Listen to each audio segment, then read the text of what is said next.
Okay, so the original thought that made me start recording, and then after 12 minutes, I kind of drifted my mind from clearly, specifically remembering what I was getting at, was this. Dealing with assholes is very important. It's a very important lesson, is how to deal with assholes. Oh gosh, it's funny how your mind drifts, and then you sort of really difficult to grope your way back to where you were at the first in the first part in the first place. In the first place, thought I had in my mind was about, you have to learn to deal with assholes.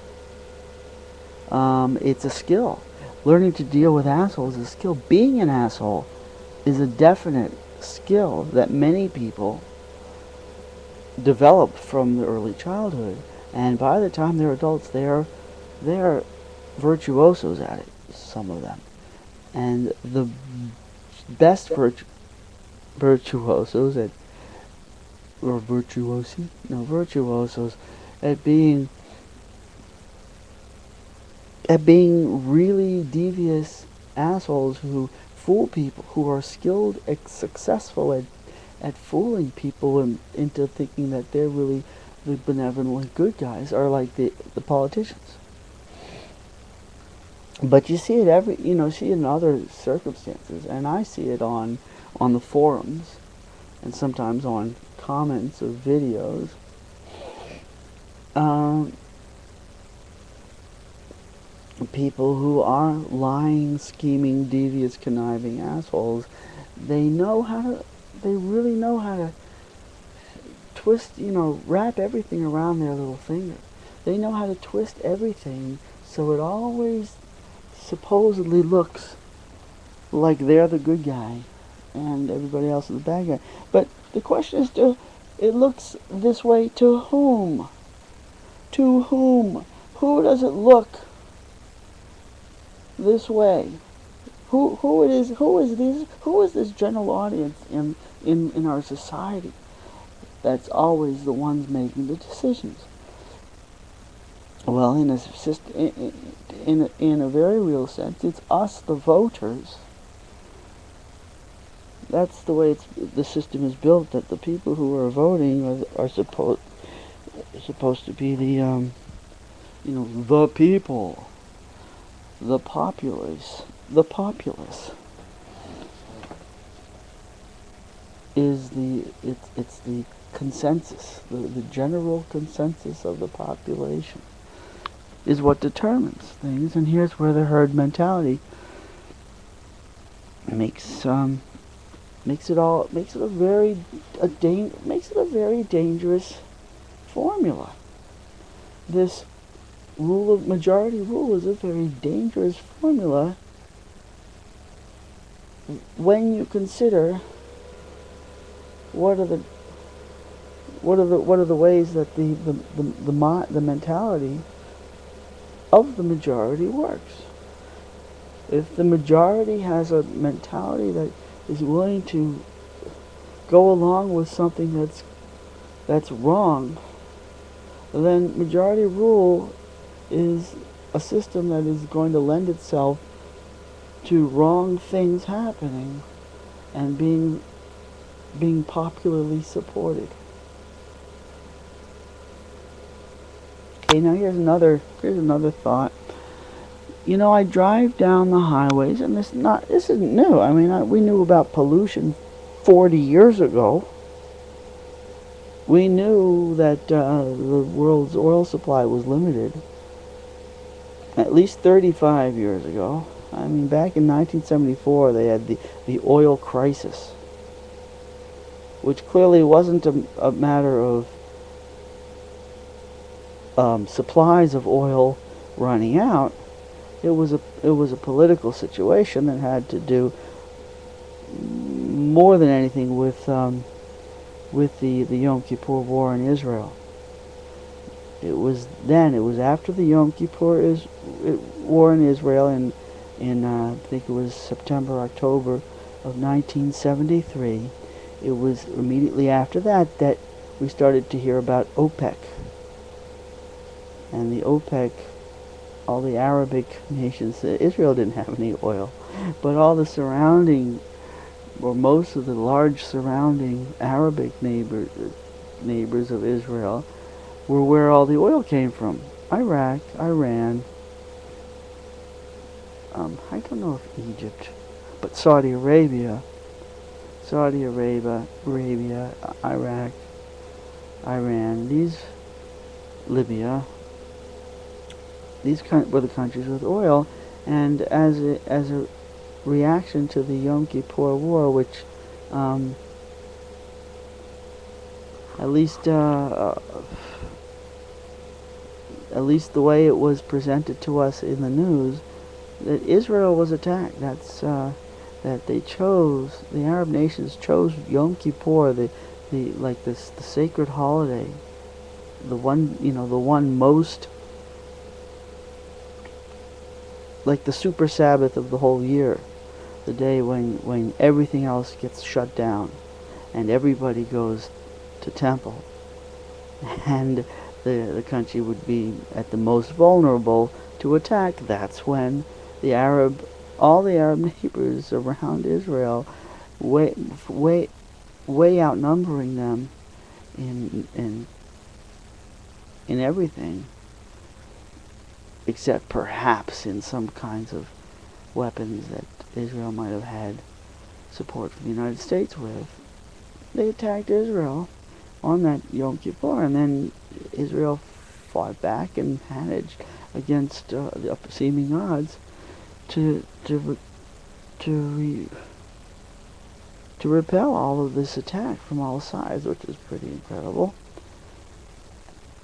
And as a retaliation for that, then that's when the OPEC oil countries started to say, well, we're going to limit the amount of oil that we supply to the United States, or to the West, to the United States, and we're going to raise the prices. And the prices went way up. Before 73, you get a gallon of oil for about 30 cents a gallon. And then throughout 1973 and 74, it went from 30 cents a gallon up to like 50, 60, 70 cents a gallon, I think. And there were these they had rationing. They had rationing. And you wonder about these people now who have these Hummers. You wonder if any of them remember the gas rationing of 1974, where you go to a gas station, they say, okay, well, there's a limit to such and such amount of gallons per customer. And then they had some news instances where some people ended up in some people were starting to vandalize gas tanks. They would take hoses and suck on the end of them to siphon out the gasoline from a parked car into their own gas tank. That's how desperate people were getting. And a few people ended up in the hospital when they started the siphon and ended up sucking gasoline, didn't remove it from their mouth quickly enough, and they ended up with gasoline going down their gut or into their lungs. So that was 73. We've known that the oil reserves of the world were not infinite, that they were going to run out. And around 1974, what the news were telling you, if you were listening to the news items, all the news reports about gas rationing night after night, they'd be talking about the oil. The experts were saying how much oil is left, and they were saying, well, we have enough oil at the current rates of increase to maybe last us about 30, maybe 40 years at most. That's what they were saying in 74. Well, guess what? That's been 40 years. Here we are. And yet people are driving around Hummers like there's no end of oil in sight. And you've got all the crazy Tea Party people saying that we just need to use up resources faster and faster and faster, and not to do so is unpatriotic. So anyhow, even back in the 70s, I'd drive down where I was driving on the highway, and I'd think, well, so what is going to happen after the oil runs out in 30 or 40 years? or maybe at most 50 years of oil supplies left. What then will we do for fueling transportation? Or will we go back to using horses? What will we drive? How will we be transporting 200-300 years in the future? And do you have any ideas about that? And I asked that as we drive down the highway. I said, well, what do you think 50 years from now even, and certainly 100 years from now? 100 years isn't that long. 100 years ago wasn't that long ago. And there were still horses commonly used 100 years ago in 1912. The horses still outnumbered automobiles in 1912. That's not a very long time. I almost vaguely remember 1962, 50 years ago, halfway between now and 1912. So you think about, well, what will there be? And I think there will be solar powered vehicles, which already exist now. It's already evident and apparent that the sun does actually project enough energy to power a motor vehicle, believe it or not. And what we were being told when people in the 70s and 80s were suggesting, well, what about solar powered cars? The answers were almost universally, oh, it could never work. The amount of energy coming from the sun is very mild. All you can do is just warm up, at best, is warm up a glass of water to room temperature. That's not much energy. That's sure not enough to turn an engine to propel an automobile. But apparently that's wrong. Apparently solar photoelectric cells can take the amount of electricity that shines on a relatively small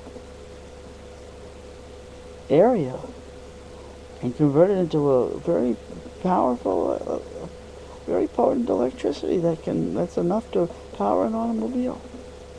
So the amount of energy coming from that sun is tremendous. And it's shining on our faces all the time is a tremendous amount of electrical energy.